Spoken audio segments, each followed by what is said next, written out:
ये जो वीडियो आप देख रहे हो उनमें से बहुत लोगों ने ब्रह्मचर्य को ट्राई किया है and they have not been successful.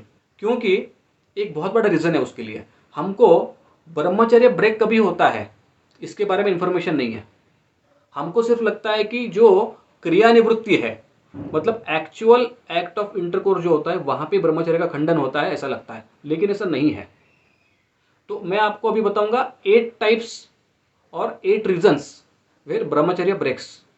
श्रवणम कीर्तनम केलिहि प्रेक्षणम गुह्य भाषणम संकल्पो ध्यावसयश्च क्रिया निवृत्तिरेव च।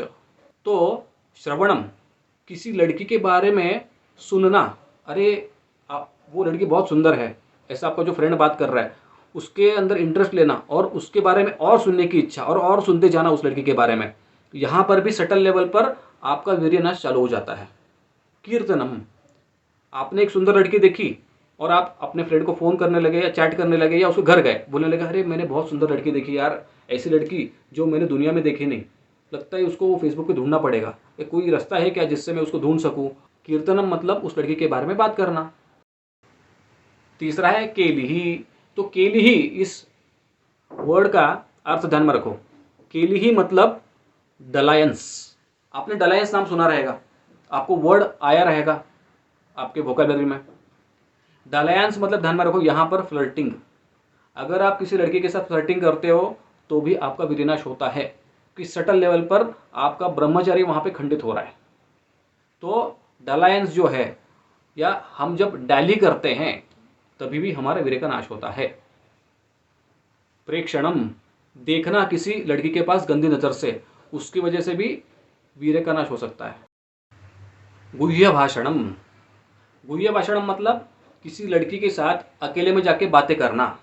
अब आप बोलोगे अरे हम तो सिर्फ बात कर रहे हैं, अकेले में जाकर एंड तक हम लेके नहीं जाएंगे, यहाँ पे ही हम कंट्रोल कर लेंगे। नहीं, आपको डिजायर हो रहा है उस लड़की के साथ अकेला रहने का, इसका मतलब यहाँ पे ब्रह्मचर्य का ह्रास हो रहा है।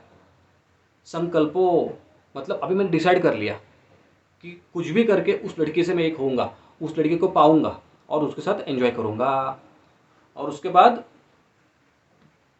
सेकेंड लास्ट, उस लड़की को पाने के लिए एक्शन लेना। और लास्ट क्रियानिवृत्ति मतलब एक्चुअल एक्ट में एंगेज होना। तो ये 8 प्रकार हैं जहाँ पे आपका ब्रह्मचर्य का ह्रास होता है। और आज तक आप सोच रहे थे कि सिर्फ एक ही प्रकार है जहाँ पर हमारा ब्रह्मचर्य भंग हो जाता है, वो है क्रियानिवृत्ति। तो आप ये भी ध्यान में रखो कि आप श्रवण के लेवल पे ही अगर कंट्रोल करोगे तो ये 8वां लेवल नहीं आएगा।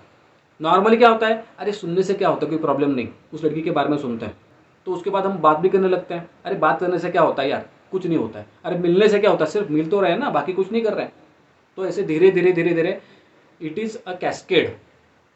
कैस्केड मतलब ए की वजह से बी होता है, बी की वजह से सी होता है, सी की वजह से डी होता है, अ चेन ऑफ रिएक्शंस। तो फाइनली वो 8 नंबर पे आके रुक जाता है अगर आपके नसीब में रहेगा तो। अदरवाइज 7 नंबर पे ही आपका राम नाम सत्य हो जाता है। अब लास्ट का सबसे इंपॉर्टेंट क्वेश्चन, सेक्सुअल अर्ज कंट्रोल करना इतना डिफिकल्ट ही होता है? तो इसके मैं आपको 2 आंसर दूंगा। पहला, लिटरली इस भौतिक जगत में ऐसा कोई भी आनंद नहीं है जो इस आनंद से बड़ा हो। अगर इस आनंद से कोई बड़ा आनंद मिल जाए हमको तो हम इस आनंद को छोड़ सकते हैं। फॉर एग्जाम्पल, अगर आप रोज़ रोटी खा रहे हो और किसी दिन आपको पाव भाजी मिल जाए तो उस पाव भाजी के लिए या बिरयानी के लिए आप उस रोटी को छोड़ दोगे। लेकिन प्रैक्टिकली इससे बड़ा कोई सुख अवेलेबल ही नहीं है इस दुनिया में। इसकी वजह से ये अर्ज कंट्रोल करना बहुत टफ हो जाता है। अब यहाँ पे जब मैं बात करता हूँ it is one of the urges, तो ध्यान में रखना ये एक सेंसुअल अर्ज है।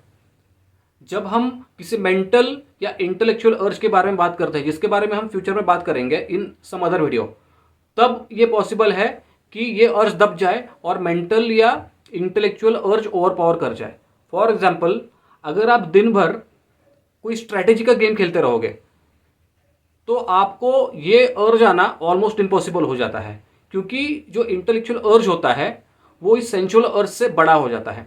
लेकिन it is very difficult to have some intellectual urge which is beneficial for us, क्योंकि मैक्सिमम जो इंटेलेक्चुअल अर्जेस हमारे पास होते हैं वो ऐसे होते हैं जो हमारे फायदे के नहीं होते हैं। फॉर एग्जाम्पल, गेम खेलना, इसको अब मैं थोड़ा अलग वर्ड्स में बताऊंगा।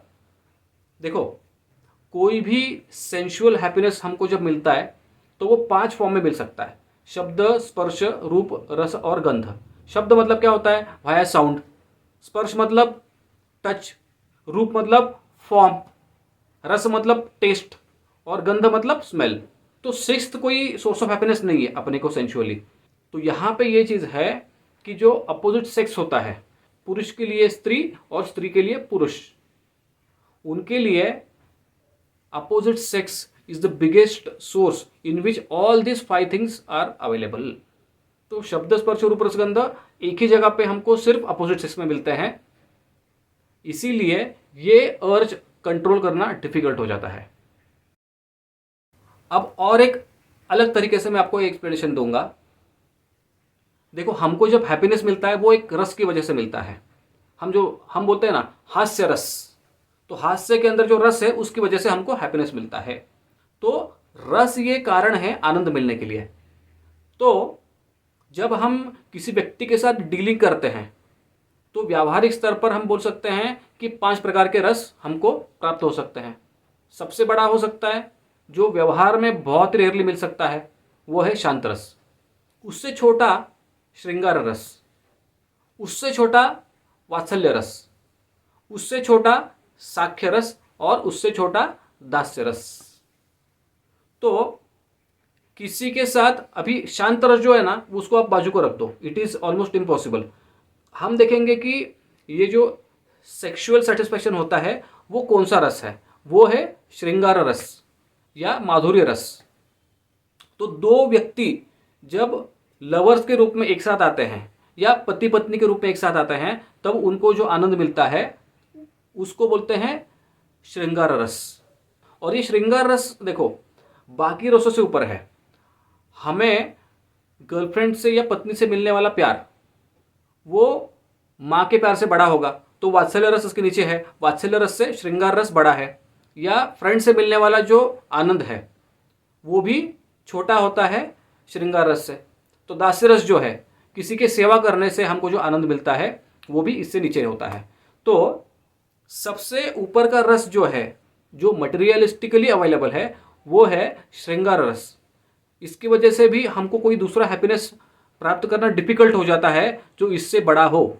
इसके लिए हमारे शास्त्रों में बोला है कि जब तक हमको ब्रह्म की प्राप्ति नहीं होती, या जब हम ब्रह्म से एक नहीं हो जाते, या जब तक हमें अद्वैत की प्राप्ति नहीं होती, तब तक बहुत डिफिकल्ट हो जाता है इस अर्ज को कंट्रोल करना। अब विश्वामित्र देखो, 80,000 साल तक तपस्या करने के बाद भी अप्सरा के साथ उसका डाउनफॉल हो गया और उसकी जो तपस्या थी 80,000 सालों की, वो पूरी पानी में निकल गई।